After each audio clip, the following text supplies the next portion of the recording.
People think her kids are fake. They think they're AI. When you have been lied about for a series of years, how hurtful that is. King Charles has officially approved a new royal rule, one so powerful it could reshape the entire future of the monarchy. The rule is simple, yet explosive. Any child who wishes to remain in the royal line of succession must be raised full-time in the United Kingdom under direct royal oversight. No exceptions. No shortcuts. No California loopholes. And the moment this rule was announced, everyone knew who it targeted first. Archie and Lilibet, born and raised oceans away in California, never part of royal traditions, never integrated into palace life. This new requirement places them completely outside the structure of the monarchy. Inside royal circles, whispers grew quickly. This wasn't routine. This wasn't administrative. This was a message. A message that the monarchy is moving forward carefully, deliberately, and without hesitation. A message that the next generation will be shaped under palace control, not personal choices. And for Meghan Markle, the impact was personal. This rule wasn't just about titles or status. It was about belonging, recognition, and the legacy she believed her children deserved. But with this decision, the monarchy made something painfully clear. They, not Meghan, decide who belongs. Tonight, we're examining exactly what King Charles has done, why this rule changes everything for Harry and Meghan's children, and how the palace is systematically closing every door that Meghan thought would stay open forever. This is history in the making. A constitutional shift that will define the monarchy for generations. And you're watching it unfold in real time. Because what started as one rule quickly became two, then three. Then a formal review that sources say is digging into documentation that Meghan probably never expected anyone to examine this closely. King Charles just signed off on a brand new rule, one that would change the future of the royal family forever. The rule appears simple on the surface, but its impact hit like an earthquake the moment it was revealed. Any child who wants to stay in the royal line of succession must be raised full-time in the United Kingdom under direct royal supervision. No exceptions, no shortcuts, no special treatment. And everyone knew exactly who it affected first. Archie and Lilibet. Harry and Meghan's two children, born and raised thousands of miles away in California, instantly fell outside the requirement. They have never attended royal traditions, never lived inside the palace structure, and have no real connection to day-to-day royal life. Sources whispered that this wasn't just a routine update. It was a message that the monarchy was moving on, a message that the next generation, or at least some of it, would be chosen carefully. And for Meghan Markle, this hit deeper than anyone else. Because for her, this wasn't just about titles. It was about making sure her children were seen as part of the story she believed they deserved to inherit. But this rule told her something she never expected to hear so plainly. The monarchy decides who belongs, not her. And this was only the beginning. Let's start with exactly what this rule means and why it's far more devastating than it might appear at first glance. The language of the new rule is deceptively simple. Children in the line of succession must be raised full-time in the United Kingdom under direct royal supervision. But let's break down what that actually means in practice, because the implications are far-reaching and specifically designed to exclude Archie and Lilibet permanently. First, the requirement is full-time residency, not occasional visits, not spending summers in the UK while living primarily elsewhere. Full-time means the children must actually live in Britain, be enrolled in British schools, participate in British royal life as their primary existence. Archie and Lilibet have never met this standard. They were born in California. They're being raised in California. Their entire lives have been built in Montecito, not in any royal residence. They have no connection to British schools, British traditions, or the day-to-day structure of palace life. Second, the requirement specifies direct royal supervision. This means the children cannot simply live somewhere in Britain with their parents, making independent decisions about their upbringing.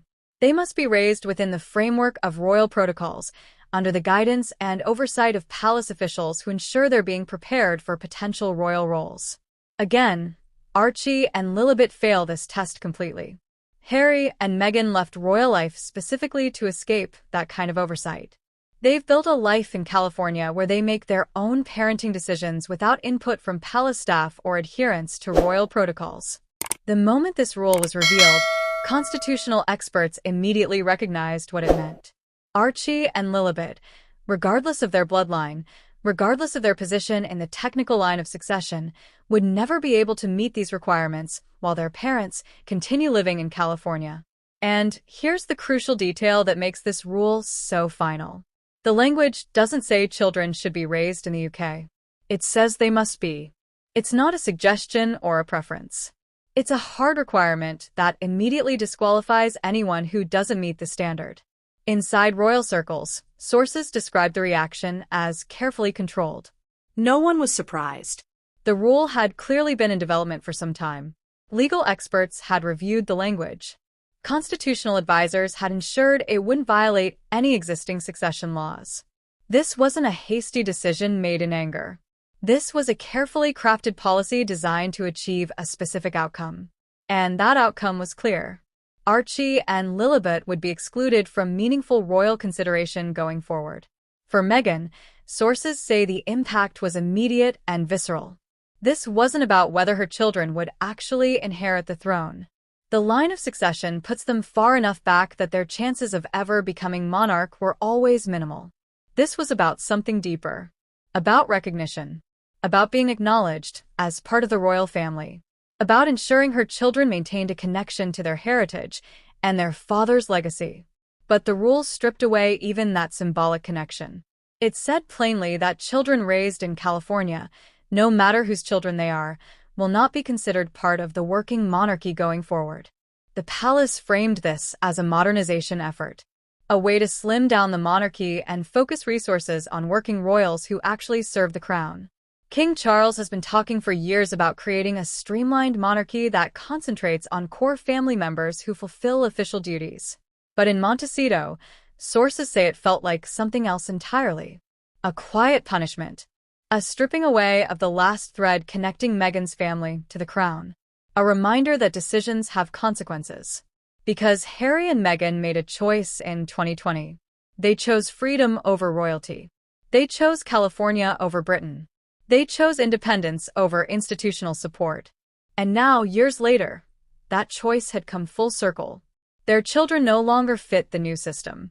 Not because of anything the children did, but because of the life their parents chose for them. People think her kids are fake. They think they're AI. When you have been lied about for a series of years, how hurtful that is. Think about what this means from Meghan's perspective.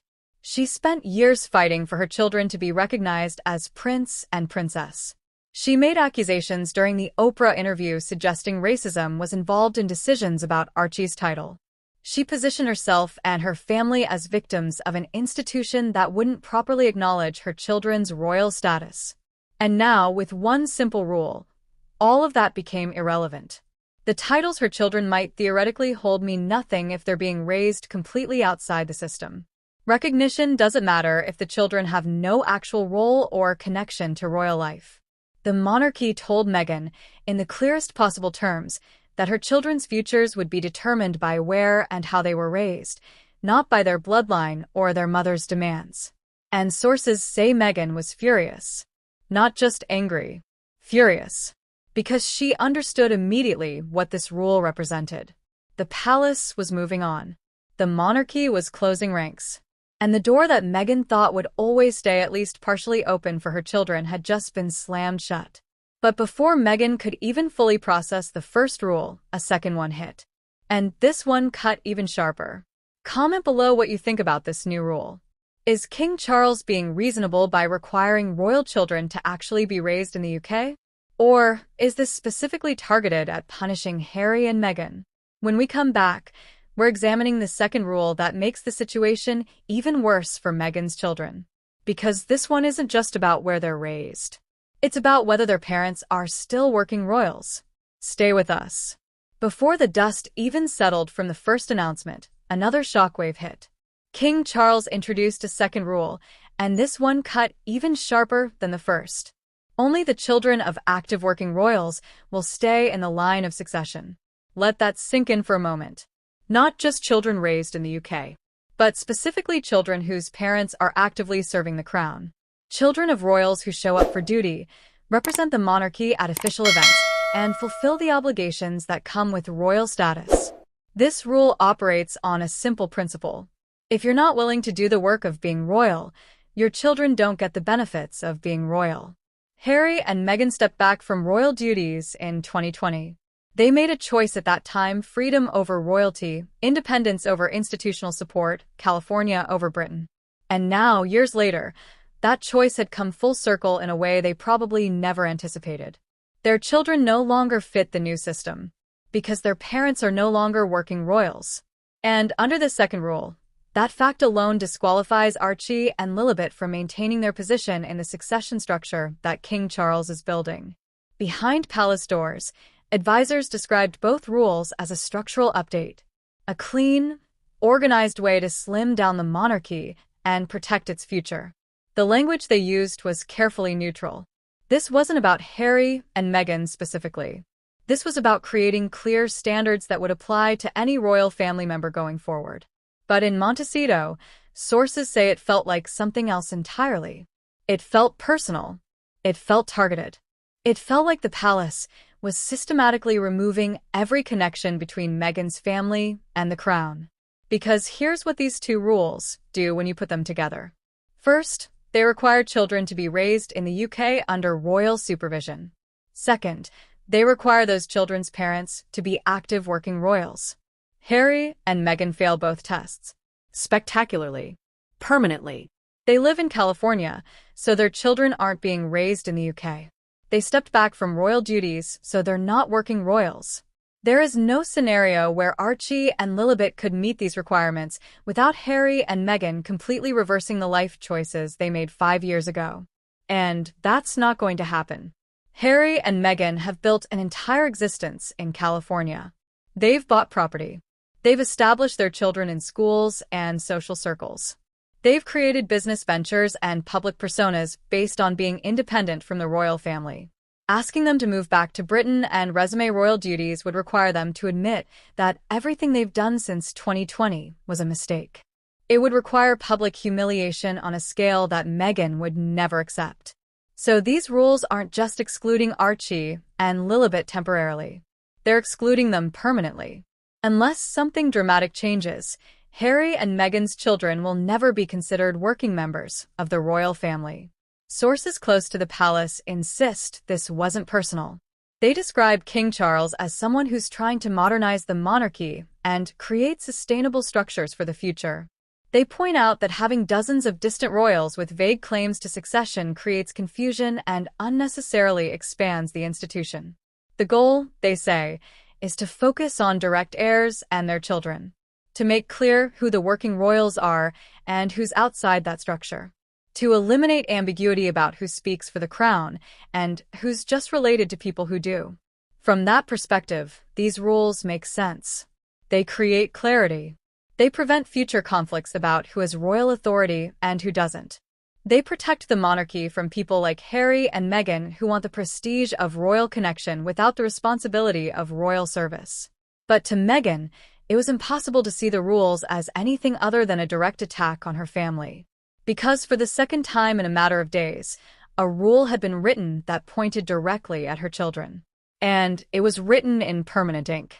Think about how this compounds the message from the first rule. The first rule said your children don't qualify because of where they're raised. The second rule said your children don't qualify because of who their parents are and what choices those parents made. Together, these rules create an insurmountable barrier. There's no workaround. There's no exception that could be granted. There's no way for Meghan to argue her way back into the system she thought she could maintain connection to even after leaving. The palace has drawn a line. On one side are working royals and their children, who will be supported, recognized, and prepared for potential roles. On the other side are former royals and their children, who may technically remain in some distant position in the line of succession but who have no real claim to royal resources, recognition, or status. Archie and Lilibet are firmly on the outside of that line. And these rules ensure they'll stay there. For Meghan, the emotional impact of this cannot be overstated. She spent years fighting for recognition. She made her children's titles a central part of her grievance narrative. She positioned herself as someone protecting her children from an institution that was treating them unfairly. William saw it all happen, and he saw how much damage it did to the institution's reputation, how it created divisions that may never fully heal, how it turned family conflicts into global spectacles that undermined public confidence in the crown. From William's perspective, allowing that pattern to continue would be institutional suicide. Every time Harry and Meghan are given an inch, they take a mile. Every time the palace tries to accommodate them, they interpret it as weakness and push harder. Every time there's an attempt at reconciliation, it gets exploited for public sympathy and financial gain. So William has apparently decided that accommodation is over. Bending is finished. The time for protecting the institution from Harry and Meghan's ongoing drama has arrived. And these new succession rules, along with the Clarity Review, represent the beginning of William's approach. Create clear boundaries. Enforce them without exception. Make sure everyone understands that the monarchy's stability takes priority over individual family members' feelings or demands. Sources say William was actively involved in discussions about how to structure the new succession requirements. He pushed for language that would be clear and enforceable. He insisted on standards that couldn't be manipulated or interpreted flexibly. He wanted rules that would permanently settle questions about Harry's children without leaving room for future conflicts. And William got what he wanted. Rules that categorically exclude Archie and Lilibet unless Harry and Meghan reverse every choice they've made since 2020. Which everyone knows won't happen. The Clarity Review also has William's fingerprints on it. He reportedly pushed for a thorough examination of all documentation related to Harry's family. Not because he believes anything improper occurred necessarily, but because he wants the palace to have complete certainty about the facts before any legal challenges arise. William's philosophy appears to be simple. Better to face uncomfortable questions now, privately, within the institution, than to be forced to answer them publicly during litigation or media controversies later. And this approach tells us something important about how William views his role. He's not interested in being liked by everyone. He's not trying to win popularity contests or avoid making people angry. He's focused on protecting the monarchy as an institution that will outlast any individual member, including himself. Where Harry prioritized personal happiness and Meghan prioritized public image, William prioritizes institutional stability. And from that perspective, excluding Harry's children from the working monarchy isn't cruel. It's necessary. Because the alternative would be allowing a family drama that started in 2020 to continue indefinitely into the next generation. It would mean dealing with Meghan's demands and Harry's grievances for decades to come. It would mean having Archie and Lilibet potentially claiming royal status while being raised completely outside the system, creating confusion about who speaks for the crown and who doesn't. William has apparently decided that cleanly severing that connection now prevents far worse problems in the future. And sources say he's prepared to go further if necessary. If Meghan challenges these rules legally, if she continues to attack the monarchy publicly, if she tries to use her children as weapons in an ongoing conflict with the institution, William is reportedly ready to support removing their titles entirely. Not as punishment, but as a final, definitive statement that Harry's family is no longer part of the working monarchy and will not be granted the privileges that come with royal status. This is a side of William the public rarely sees. The decisive strategist. The person willing to make hard choices that protect the institution even when those choices create personal pain. The future king who has learned from every crisis his family has faced and who is determined not to let history repeat itself. The crown cannot carry instability into the next generation. That appears to be William's guiding principle. And he's willing to enforce that principle even when it means permanently distancing himself from his only brother. For Meghan, William's involvement makes the situation even more threatening. Because this isn't just Charles making decisions that could theoretically be reversed when William eventually becomes king. This is William himself driving these changes and making clear that he supports them completely. There will be no appeal to a future king who might be more sympathetic.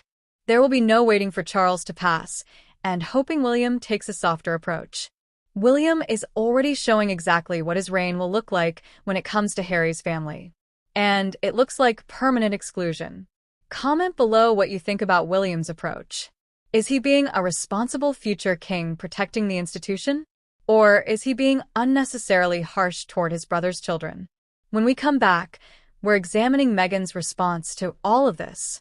Because sources say she's not accepting these decisions quietly.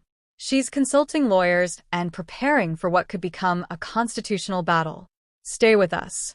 While William strengthens his position and the Clarity Review continues its methodical work, Meghan begins preparing for something far more confrontational. A legal battle. Sources say Meghan has spoken with lawyers in both California and the United Kingdom. She's determined to examine whether the changes in succession rules violate historic precedent, specifically the 1701 Act of Settlement, an act that has shaped royal inheritance for over 300 years.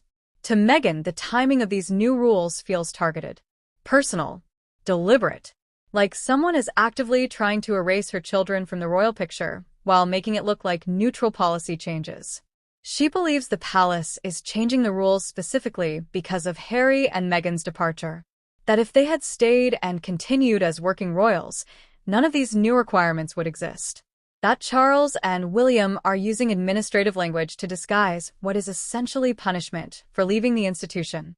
The monarchy insists the changes were overdue. That modernizing the succession structure has been discussed for years. That creating clear standards about which royals are working members and which aren't serves the institution's long-term interests regardless of Harry and Meghan's situation. But either way, Meghan is ready to fight. Legal advisors have apparently warned her that challenging the monarchy is never easy. A lawsuit doesn't stay private. It doesn't remain clean and controlled. And it forces everyone involved to provide evidence. Real statements. Real documents. Real proof that can be examined and questioned in ways that private family conflicts never are. And that's where the danger begins, not just for Meghan but for the entire royal family.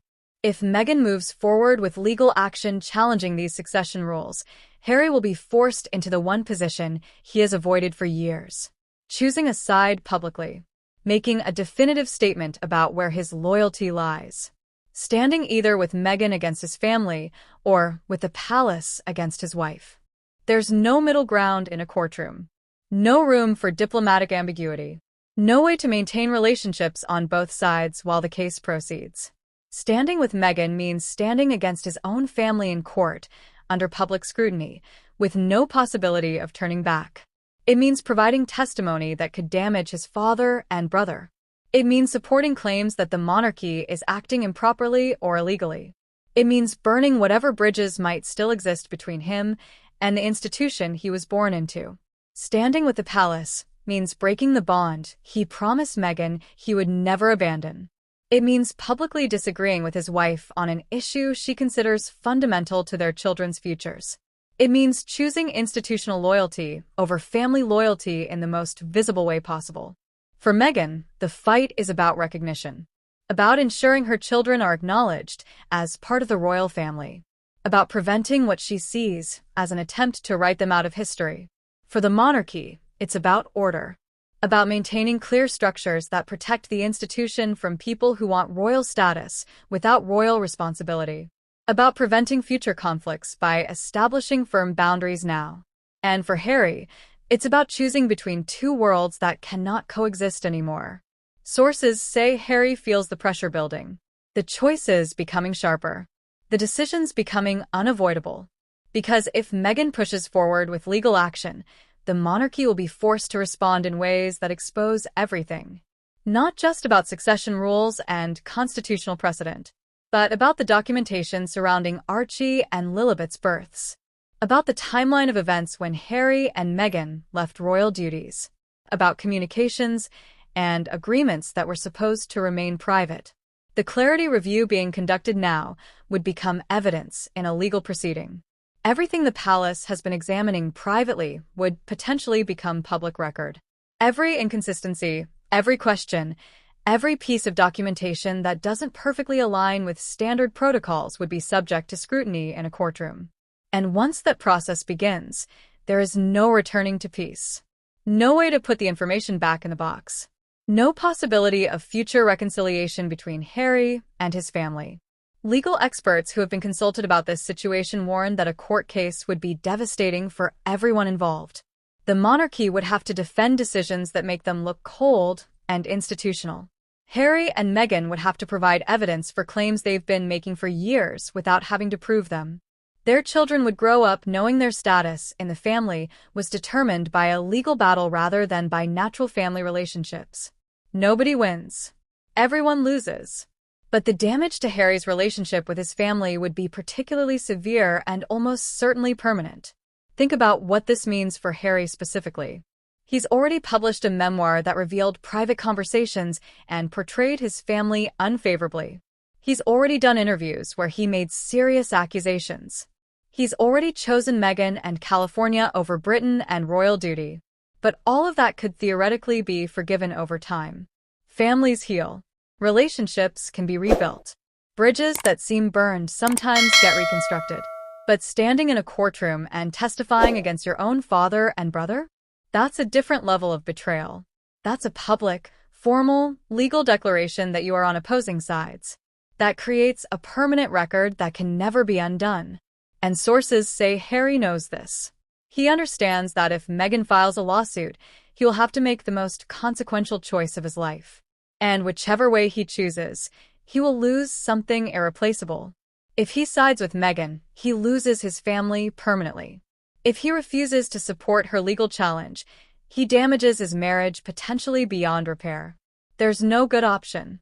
No path forward that preserves both relationships. And that's exactly the position the palace has maneuvered him into.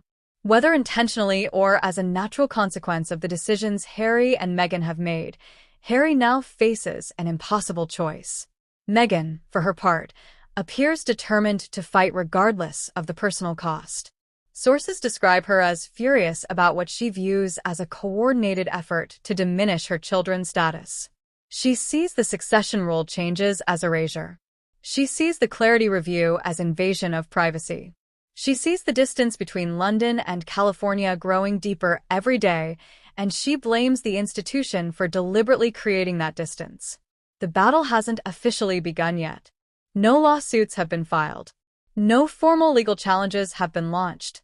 But the lines are already being drawn. Lawyers are being consulted. Strategies are being developed. Both sides are preparing for a confrontation that could fundamentally reshape the relationship between the monarchy and Harry's family. And Harry stands in the middle, knowing that whatever happens next will define the rest of his life in ways that no previous decision has. Comment below if you think Meghan should pursue legal action, or if doing so would only make the situation worse for everyone involved, especially Harry. When we come back, we're examining where this all leads. The crossroads the royal family faces. The choices that cannot be avoided much longer. And why this moment might be the spark that ignites a constitutional crisis unlike anything the monarchy has faced in generations. Stay with us. Now the storm sits directly over the royal family, and the crossroads is impossible to ignore. On one side, the monarchy is reshaping itself. Rules rewritten. Titles redefined. Succession realigned. A Clarity Review digging into the past with quiet precision. King Charles no longer bending to accommodate family drama. William not compromising on protecting the institution's future. The palace closing ranks and making clear who is inside the structure and who is permanently outside. On the other side stands Meghan. Determined. Furious. Prepared to fight for her children's place in a world she believes they were born into. She sees the rule changes as targeted erasure. She sees the Clarity Review as privacy invasion. She sees the distance between London and California growing deeper every day, and she blames the institution for deliberately creating and widening that gap. And standing between these two worlds is Harry. A prince without a home base anymore. A husband trying to protect his family. A son watching the gates of his past close tighter and tighter. Sources say Harry feels the pressure building in ways he's never experienced before. The choices becoming sharper. The decisions becoming unavoidable. The room for ambiguity disappearing completely. Because if Meghan pushes forward with legal action, as sources suggest she's seriously considering, the monarchy will be forced to respond in ways that expose everything. Not just dry constitutional arguments about succession rules, but documents, Testimony. private history, unspoken moments the royal family has kept hidden for generations. And once that process begins, there is no returning to peace. No way to contain the damage. No possibility of maintaining the careful balance Harry has tried to preserve between his wife and his family. This is the moment before the break.